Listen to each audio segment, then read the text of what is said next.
ఈ 55వ GST council సమావేశంలో ఖచ్చితంగా దీన్ని అడ్రస్ చేస్తారు అని చాలామంది భావించారు. ఎందుకంటే దీని మీద జీఎస్టీ కనుక తగ్గిస్తే ఎక్కువ మంది ఈ లైఫ్ ఇన్సూరెన్స్, హెల్త్ ఇన్సూరెన్స్ కవర్లోకి వస్తారు. ఈ హాస్పిటలైజేషన్ ఛార్జెస్ కానీ ఇవన్నిటికీ కొంత తగ్గుతుంది, కాస్త వెసులుబాటు దొరుకుతుంది మధ్యతరగతికి అనేది ఒక భావన. అందుకోసమని ఈ ట్యాక్సేషన్ని 100% అడ్రస్ చేస్తారు అని భావించారు. కానీ దీని జోలికి పోలేదు. అయితే ఇది అడ్రస్ చేస్తారని భావించి లాస్ట్ మంత్ బిఫోర్ ఈ హెల్త్ ఇన్సూరెన్స్ తీసుకునే వాళ్ళందరూ కూడా వెయిటింగ్ మోడ్లో ఆగిపోయారనమాట. ఎందుకంటే కొంత ఈ జీఎస్టీ స్లాబ్ కనుక తగ్గిస్తే మనం కట్టే ప్రీమియం కొంతవరకు తగ్గుతుంది కదా, ఎంతో కొంత లాభం ఉంటుంది మనకి అనే ఉద్దేశంతో చాలామంది వాటి జోలికి పోలేదు. సో అక్కడ బిజినెస్ కూడా కొంతవరకు తగ్గింది. దీంతో పాటుగా రియాలిటీ సెక్టర్ కూడా చాలా రోజులు కొన్ని వీటి కోసం, సవరణల కోసం వెయిట్ చేస్తోంది. ఇన్పుట్ ట్యాక్స్ క్రెడిట్స్కి సంబంధించి కూడా రియాలిటీ సెక్టర్ వెయిట్ చేస్తుంది. దాన్ని కూడా 55th జీఎస్టీ కౌన్సిల్ అడ్రస్ చేయలేదు.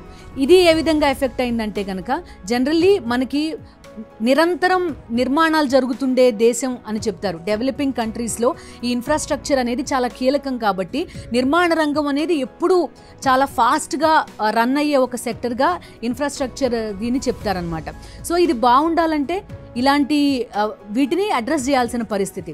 సో దీనికి సంబంధించి కూడా అడ్రస్ చేయలేదు. అంటే సగటు మానవుడు, ఒక మధ్యతరగతి వ్యక్తి ఎలాంటి ఇష్యూస్ పైన ప్రభావితం చేయాలో వాటిని వదిలేసేయారు కంప్లీట్గా.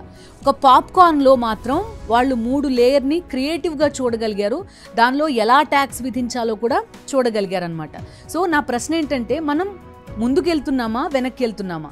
సంక్లిష్టంగా ఉన్నదాన్ని సరళతరం చేసుకుంటున్నామా, ఇంకా సంక్లిష్టం చేసుకుంటున్నామా అనేది ప్రశ్న ఇక్కడ.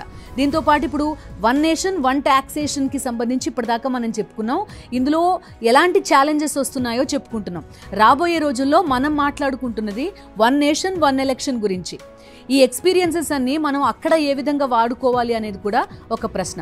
సో మీరేమనుకుంటున్నారు? ఈ జీఎస్టీ విధాన నిర్ణయాలు, ఈ స్లాబుల్లో మార్పులు, వీటన్నిటికి సంబంధించి కామెంట్ చేయండి.